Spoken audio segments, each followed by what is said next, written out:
Okay, Luke and Rachel. Luke and Rachel Martin.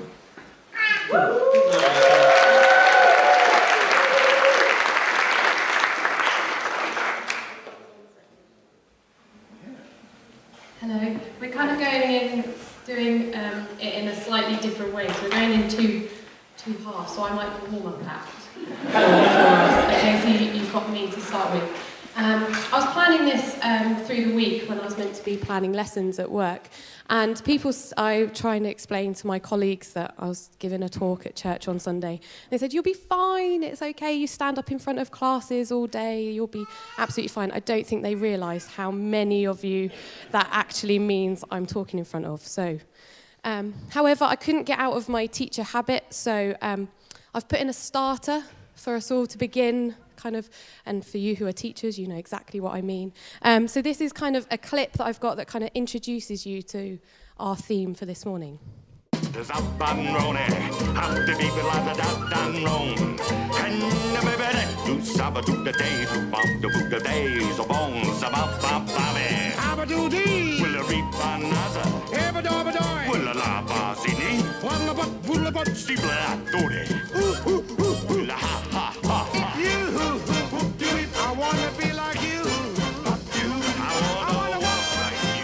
So there you go. I think they're quite cute. I've seen the video a couple of times now, and the little girl falling over makes me laugh every time. So, as children, we learn from copying those around us. We pick up what they're doing and their example. And as it's Mother's Day, as Steve said, it's important that we recognise kind of that good work that our parents are doing for us, and my parents continue to do, whether they realise it or not. But what I thought was it's a brilliant example of actually our relationship with God. It's a great picture of what's going on, that as we follow Jesus, as we copy what he's doing, we're growing in our faith and we're growing in his image. We're becoming disciples. So, what is a disciple? That's kind of the theme of where we're going today. So, Luke and I have the pleasure of working with the 11s to 13s on a Sunday, and hopefully they're all here and not up in the room. And we were talking with them last week about the fruits of the Spirit, and that actually when we choose to act on those fruits of the Spirit, when we maybe aren't feeling like loving a person, but we choose to love, or when we're maybe not feeling the greatest kind of self-control, that when we decide to follow that anyway, we're following Jesus, that we're kind of following that great example that he set us. And one of them said something that kind of has stuck with me all week and has kind of shaped my thinking around what we're talking about today. And they kind of wisely said, a Christian is someone who believes in Jesus. A disciple is someone who follows him. And that kind of simple phrase has stuck with me all week. Kind of this difference between just believing in him and actually following him. So as we kind of planned our talk and prayed about what we wanted to share with you, it really challenged us about what's the meaning of following him. It's got to be more than just believing. So what actually is following? So following the example of Steve, I looked into an original definition in the Greek. So in the New Testament, the Greek for disciple generally means apprentice or student. And then in the Old Testament, the Hebrew word generally means go behind or pursue. For me, that term disciple therefore means there's more than just looking like them. It's more than just believing in a person. Though the term disciple is used in many different ways throughout the literature of the Bible and the literature of the period, the most common example of discipleship is referring to a person who's committed in following a great leader or a great teacher. They're emulating their life and passing on the teachings. In these cases, discipleship is meant much more than the transfer of information. For the Jewish boy over 13, this meant going to study with someone who was a recognized scholar, imitating his life and faith, and concentrating on mastering that Mosaic law. Being a disciple is therefore hearing and acting on the words of the teacher, hearing the call. So, what is the call? Early in his earthly ministry, Jesus actually called 12 disciples to come and follow him, to walk by his side. Though we can't literally walk with Jesus, we've also been called and summoned to spend our time with him. We've been summoned to be by his side in order that we might be with him, that we might really come to know him, and that we might really follow him. We might follow him along that path of discipleship. The heart of the call of Christ is to be with him, to know him intimately. As it says in 1 Corinthians 1 verse 9, God, who has called us into fellowship with his Son, Jesus Christ our Lord, is faithful. God called us first. God called us into the relationship. When we hear that call and follow it, then we're doing more than just believing in him. There's many people that understand who God is, but don't act upon it. So when we follow, we're putting something into action. It's about believing in something that we follow, learning to head in a new direction, full steam ahead. Once you've heard the call to follow, that's not the end of it. Jesus continually directed his disciples to act on particular callings and guiding them in new directions again and again and again. And we can kind of see that for us continuing in the Great Commission in Matthew 28, verses 16 to 20. So hopefully they're going to come up. So then the 11 disciples went to Galilee, to the mountain where Jesus had told them to go. When they saw him, they worshipped him, but some doubted. Then Jesus came to them and said, "All authority in heaven and on earth has been given to me. Therefore, go and make disciples of all nations, baptizing them in the name of the Father and the Son and of the Holy Spirit, and teaching them to obey everything I have commanded you. And surely I am with you always, to the very end of the age." What I see in that is that right at the beginning, despite having spent all their time with him, despite following him, despite following that call, some are doubting. They're not quite sure of their role in the whole big picture of what's going on. So as a result, Jesus has to continually remind them of what's happening, of what he's directing them to do, what's their purpose. So even though they've spent that time with him one-on-one, he's still calling them, he's still directing them. And we can continue to hear that for ourselves. It's a message for us as well, that continued calling of what's our role in this relationship. And in Steve's talk a few weeks ago, if you were here or it's on YouTube, you can have a look through if you missed it. Steve continued to remind us about the different ways that God does that for us, that it's not just through maybe what's going on in the Bible, but there's a constant calling between our spirit and God's, that there's things he's asking us to do and guiding us through our life with him and our walk he wants us to take. But what really is the point of the call? What's really the point in listening to it? Why do we want to be disciples rather than just believers? What's the point in the difference?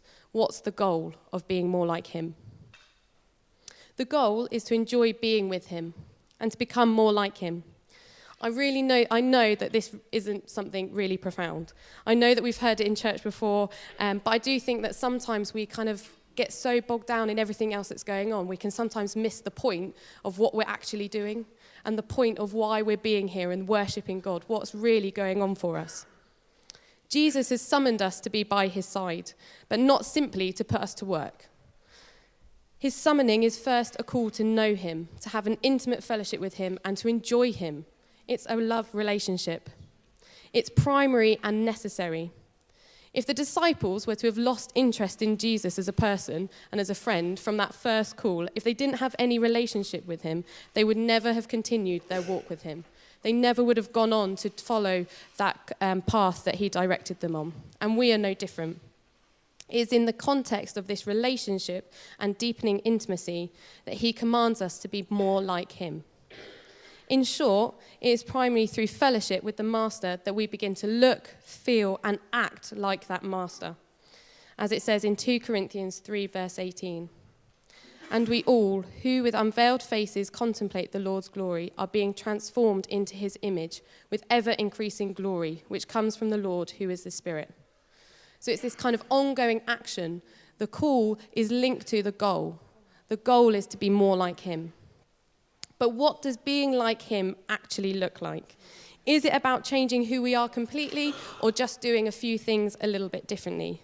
Does it mean that church keeps changing every time one of us becomes more like Jesus? How do we fit that into our daily lives? What we've got now is a short clip that might challenge us in that, and then Luke's going to take that over for you.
That's really good, isn't it? Isn't that a challenge as well? You know, we looked for hours for videos, or Rachel did, I didn't do anything, to tell you the truth. And we just couldn't find anything really that was suitable, or at least illustrated what we were trying to say, but actually that does it perfectly, doesn't it? You know, we're not saying these, you know, coming here on a Sunday morning is great. Let's do that. Let's be family, but let's increase the family and do what we're doing on a Monday to Saturday. Increase that and get people along and love people. So before I start, I suppose I better show that I am actually qualified to be up here. Steve, I've got my pink socks on. Yeah, very good. And so Steve. Brilliant. To be honest, though, I think the joke's more on me in that I borrowed my wife's socks to make a point and drive a point home, but never mind, whatever. So I just want to follow on from what Rachel was saying, really, and as we were praying, I just got this thought that God was talking to me about being authentic, you know, and being authentic in everything that we do. You know, in our daily lives and what that means. And so I wanted to just look at that and what that means to go about doing that on a daily basis. You know, when we're at work, when we're at Tesco's, when we're at school or college or university or wherever you are, how do you actually go about that? Because it's a bit hard to do, isn't it? You know, do we do it in a train station when we're just on our way to work? You know, perfect example. It doesn't take much time. But again, I just want to look at the Greek. Steve? I want to look at the word authentic, because that was, to be honest, that's not really a word that I'd use, to be honest.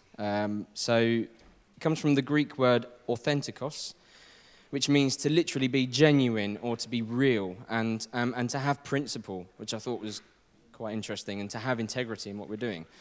And when Rachel and I were praying about what to talk about, I just had this sense that there's this real longing desire in God's heart for a passionate, genuine, and authentic people, that we should be disciples that follow Jesus to the ends of the earth, to love everyone, to worship in spirit and in truth, and with solid conviction that Jesus is the way and he is the truth and the life, and that we live these outside of what we do on a Sunday morning. You know, we don't do that enough, or I don't anyway. I don't know about everyone else, so I'm making assumptions. Which sounds great. It sounds really, really good, but I'm going to break it down hopefully into 4-ish points. So I'm going to first start by looking at being authentic in the way that we love people. So I'm going to, hopefully, on the screen will be Mark 10:21. So this is the story of the rich man that comes to Jesus and he says, well, I've done this, I've done this, I've done that. What else can I do, Lord? And Jesus looked at him and loved him. One thing you lack, he said, go, sell everything you have and give to the poor, and you have treasure in heaven. Then come follow me. Now, obviously, I'm not suggesting that's what we do, but that was Jesus' way of saying, if you want to give your all and follow me, you think you've done everything already? Do this, go a bit further. It reminded me of something that happened to me about 6-ish years ago. It was quite a long time ago. I was coming back from town. I think I'd met a couple of friends in town. And I was walking back and I saw this lady. She was in tears and she was just sort of outside the court and stood there crying. And she looked at me and I looked at her and I thought, I've made a mistake there. I've looked at her. Who's she going to come to? That's bad. But she started walking towards me and I'm not very good with crying women, I've got to be honest. I struggle when it's Rachel to sort of like bluff my way through. Like, are you okay? So when it's a complete stranger, I thought, God, I'm really out of my comfort zone here.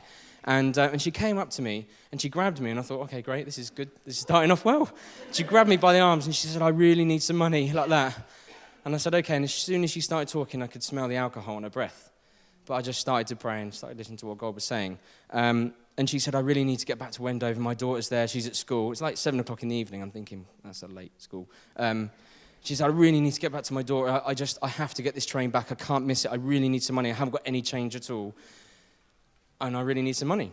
And I'm praying, and I just felt God say to me, she might go and buy booze with the money that you're going to give her. And I said, that's an interesting choice of words, Lord. The money I'm going to give her. And he said, well, it's my money. I gave it to you, so you need to give it away. Oh, okay.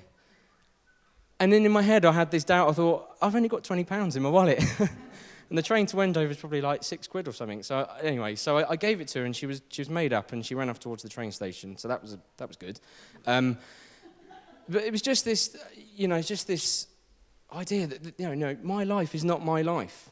God has given me life, and I don't get to choose to a degree. Like, yes, Lord wants us to co-labor with him, and he wants us to go with him, and it's about us. And Steve was saying about how, God gets alongside us and says, well, the will for you is, let's decide it together. Yes, all of that, but God has given you your life, and he gets to, in a way, have authority in that because of our hearts, and they get in the way. And, maybe she went off and bought a drink with it, but maybe she's in the church somewhere. So, whatever. So I'm not saying you should all go and give your money away, although feel free to come and give it to me. That's good. But I just think sometimes God loves us, and it looks really careless. Why would he send his son to die on the cross when he knows that we're still going to sin, and we're still going to mess up, and we're still going to curse, and we're still going to be horrible to each other and not be patient and things like that? Like, why would God do that? That looks careless to me.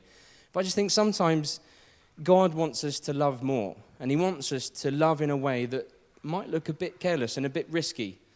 Might result with a mistake, but let's do it anyway.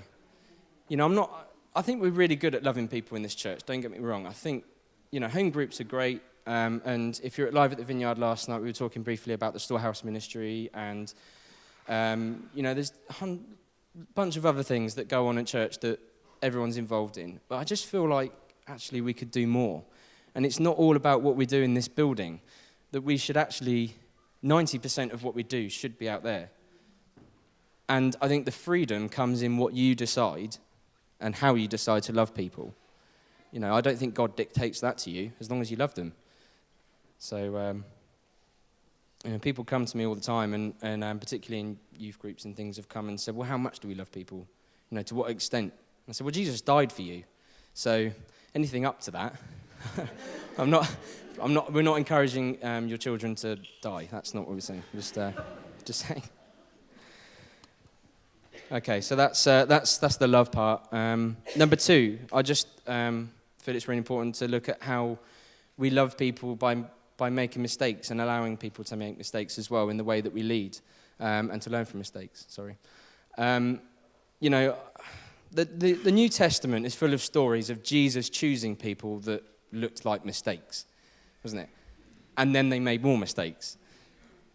We all talk about Peter and stepping out of the boat and into the water, and then he started to sink, and we go, oh, come on, Peter, you've ruined it now, and we all kick him when he's down. And actually, I do the same. All of us would do exactly the same. I don't know if I'd even step out of the boat. But the Bible is full of Jesus choosing these people that look like mistakes. He chose someone that he knew was going to betray him. And I just feel like part of being a disciple and the demand that it has on our lives is to actually make room for people to make mistakes in our lives, and to choose not to be offended when we're offended. I just feel like that's a real barrier sometimes to a lot of relationships, is that they offend you once and then that's it. I don't know if that's right. I don't know. And I do it, and we've all got hearts and they all get hurt. So I just, maybe it's right to just let that happen a bit more. I'll just elaborate a bit with a personal story. Just 2, really, and I get to honour my parents and my mother and father-in-law in this. I really honour my mum and dad for doing something which, to be honest, whether they remember it or so, I don't know. But when I was growing up, they took me to church every Sunday, which was great. And I think it got to a certain age, 14-ish, 15, I'm looking at my mum, about that time, where that was, you chose to let me make that choice myself. And at the time, I had a friend who, we lived in a village, and I chose to go and drink a lot over those years before, I'm not proud of it at all. But the choice that my mum and dad made to give me that freedom and to make a choice myself to turn up at church at some point. And I became a Christian at 17, and I wish I'd done that sooner.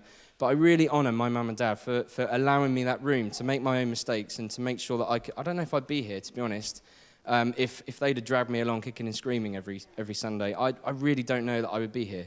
So I really do thank them. And that is exactly what I'm talking about. That could have been risky, and I think my mum and dad, maybe after a year or so of me not maybe coming so frequently, might have got a bit scary. But here I am. So I think that's exactly what I mean.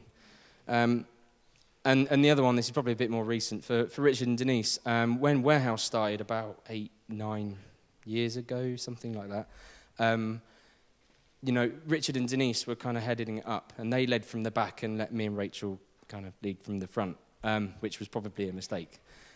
And, I can think of a few things that happened that me and Rachel came up with, more me, ideas that I kind of birthed, that I went to them about, and maybe they can think of some, but that probably seem like bad ideas or stupid ideas or, yeah, we tried that and that's a terrible idea, but they let me do them anyway. And Rachel's more sensible and has more wisdom, so she's probably got less stories. But they allowed us the room, and there were other leaders as well. They allowed us the room to make those mistakes and to learn from them. And that's happening all the time in the New Testament. But sometimes people make mistakes in church, and then you don't see them again. And that's horrible. Sorry, that sounds a bit blunt, but it's really horrible. We need to give people more time. We need to give people more time to grow and let God be God in that situation. Let's not be judging people and saying you can't do this because of that, or actually last time you did that wrong. Do you remember? Let's stop finger pointing. And again, I'm not saying this is something we all do. I just get the sense sometimes this is what happens in a lot of churches, and it's, So we need to be authentic in that as well, and letting God be God and having less control over that. So learn from mistakes. Number 3, be genuine towards other people. My biggest bugbear, I've got to be honest, I always have an opinion. I think Stephen didn't know by now that the amount of emails I send them, and Nigel's laughing and a few other people laugh. I'm very outspoken. A lot of you know that. I can't help it. I'd rather just get it out straight, and then you know where we all are. I can't stand it when people have an agenda behind something. And what I mean by this is, it happened the other day. I got handed a leaflet from someone who was like a Jehovah's Witness or something, and then she walked off. And she said, we're inviting you to this thing, and then just walked off. And I looked at it and I thought, okay. And that's exactly what I mean. I think sometimes we forget the God bit in what we're doing, and actually we focus too much on the end goal and what the end goal should be. The amount of times people have said to me, I converted 6 people this week. And you go, great, what were their names?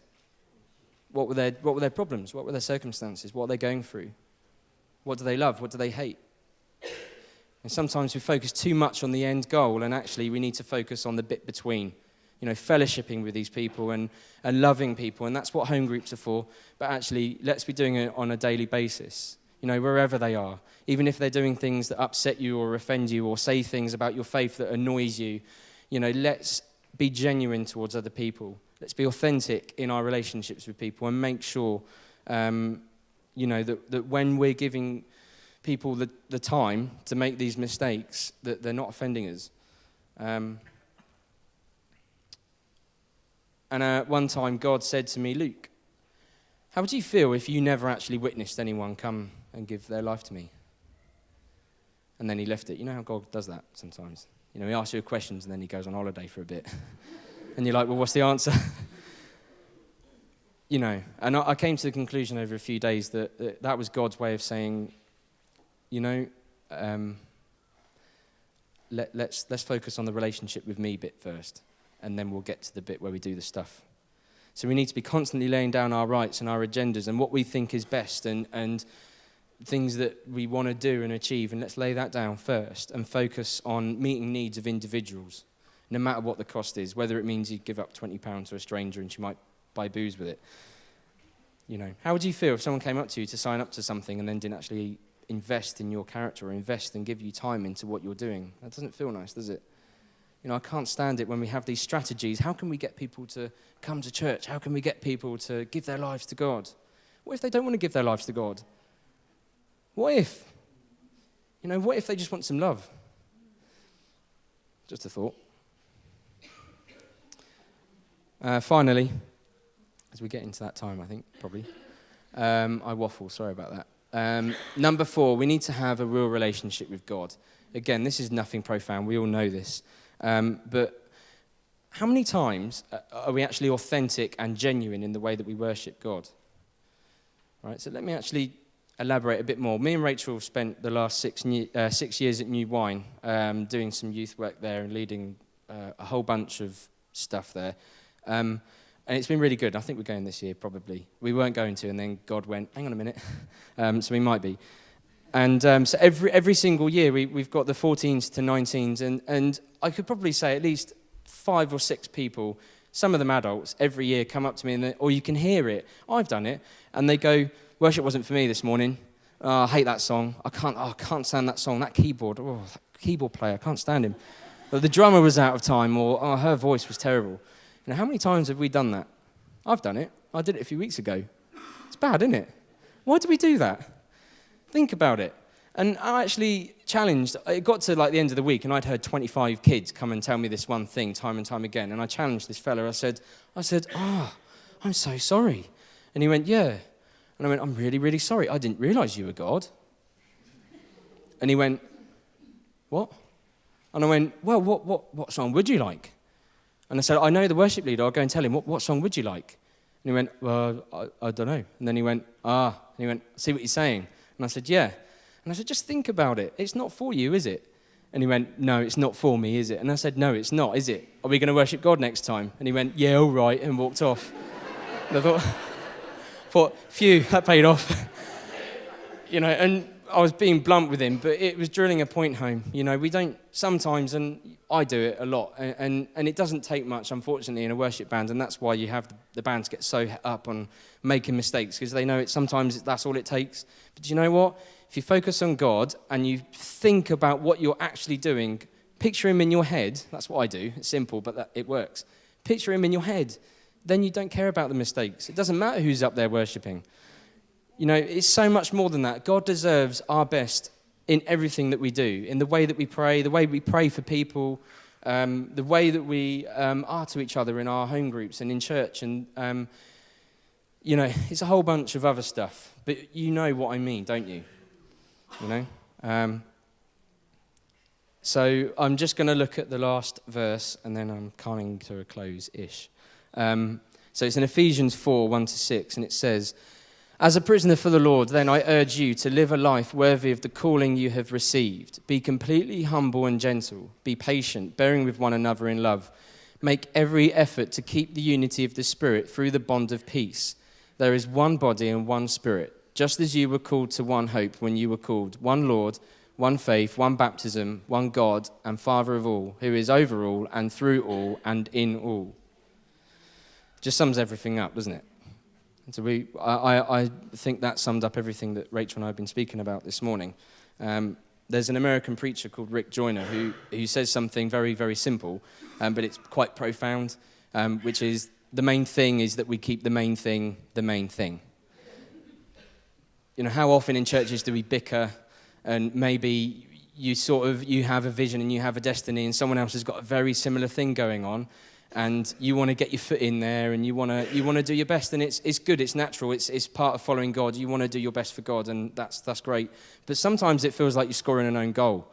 You know, you get to the end of something, and it just feels like you forgot the Jesus bit. You know, but I realise a lot of what I've said is it might come across quite negative. So bear with me if that's the way it sounded. But it's more to just try and motivate us a bit. And we do get weary, and our jobs keep us tired, and then we come to church and then we're not in the mood. It's so easy to forget the simple stuff. It's so easy to forget Jesus and actually why we're doing what we're doing. So it's more, you know, and me and Rachel were saying last night, it's more to just motivate you and just kind of G you up a bit and just churn the fire in your heart a bit and just, you know, and so I hope that's worked. I don't know.